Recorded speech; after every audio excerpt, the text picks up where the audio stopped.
Hi, welcome to GigaVolt. There's a couple of us making this.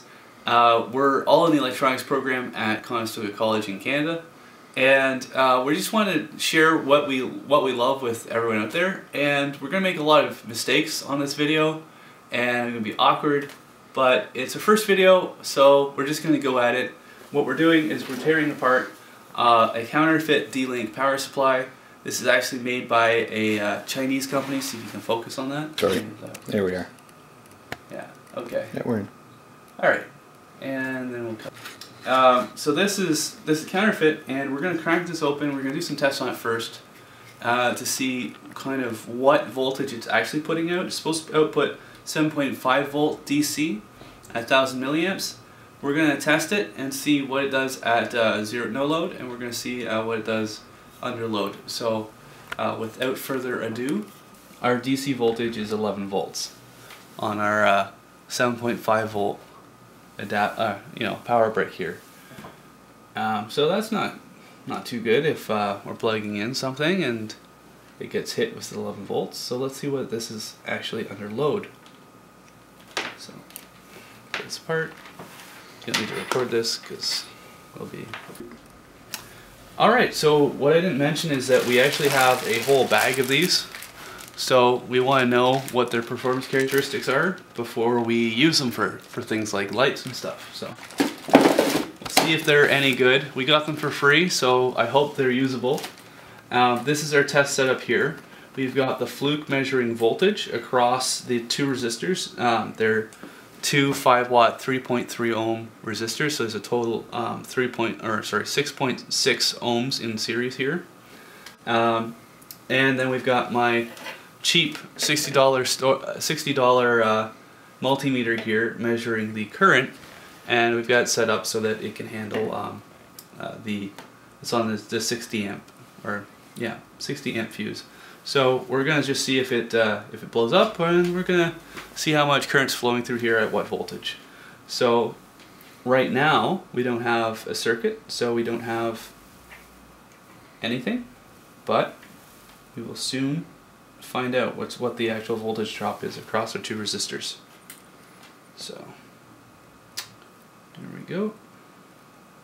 So this drops, whoop, I've lost it. So when we are pulling, oh, I didn't get it.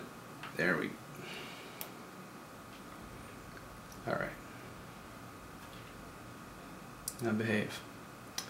So we've got 5.5 volts and 0.86 amps.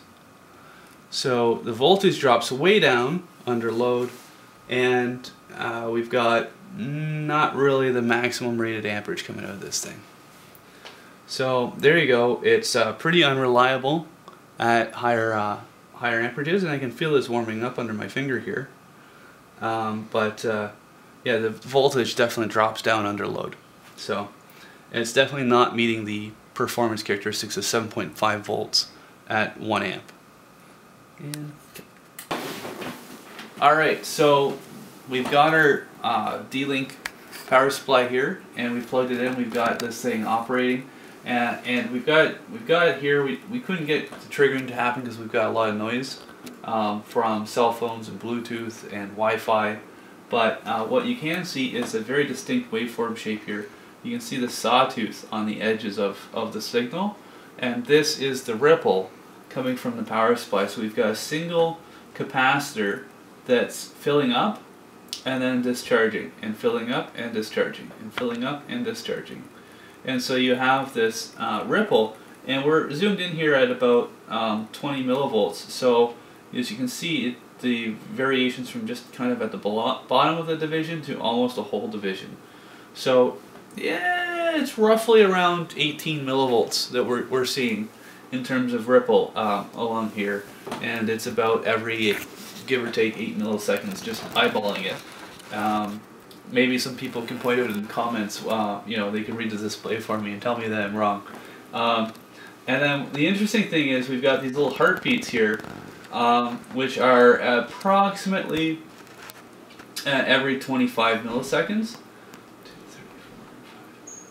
25-30 milliseconds we're seeing these little heartbeats, a voltage spikes come on, and we think that's some kind of wireless device in our room here that's putting out this heartbeats, possibly something Bluetooth. And that's so. Anyways, the ripple's actually really good. A 500 millivolt ripple is really bad and will actually break some stuff, or cause a crash or something like that. Having a 10 millivolt ripple, or 18, it's not bad. This is actually surprising for a single capacitor solution. So kudos to them for this working, but the actual voltage drop when you're drawing current through the transformer makes it kind of unusable for any kind of design purposes. Hey, so my partner in crime, Tarek, who does the camera work, pointed out to me that ripple's a lot worse under load because you have to fill in the power used up by the current and times the voltage, not just the voltage changes. So we've got a full wave rectified system here, but we hooked up our resistors from our setup before, and we start at 8.66 volts as our peak. We have a minimum of 5.24 volts, so we've got nearly a 3.4 volt ripple on this thing. RMS at 7.2 volts, so maybe that's what they meant by 7.5 volts. Frequency is 120 hertz, which is double our 60 hertz on our AC line here in Canada, and so it's full rectified. So what we're seeing is a doubling of the frequency. So this is our ripple. This is very detrimental for anything, and getting 5.24 volts is just not great. So definitely anything coming out of this thing has to be run through a bunch more filtered capacitors to be usable. Thanks. Hey guys, thanks for watching our video. Please comment down below, like, share, favorite, and subscribe. We're just getting started, so we really appreciate all your support. Let us know if you liked the video, let us know what you'd like to see, and thanks again, we love you guys.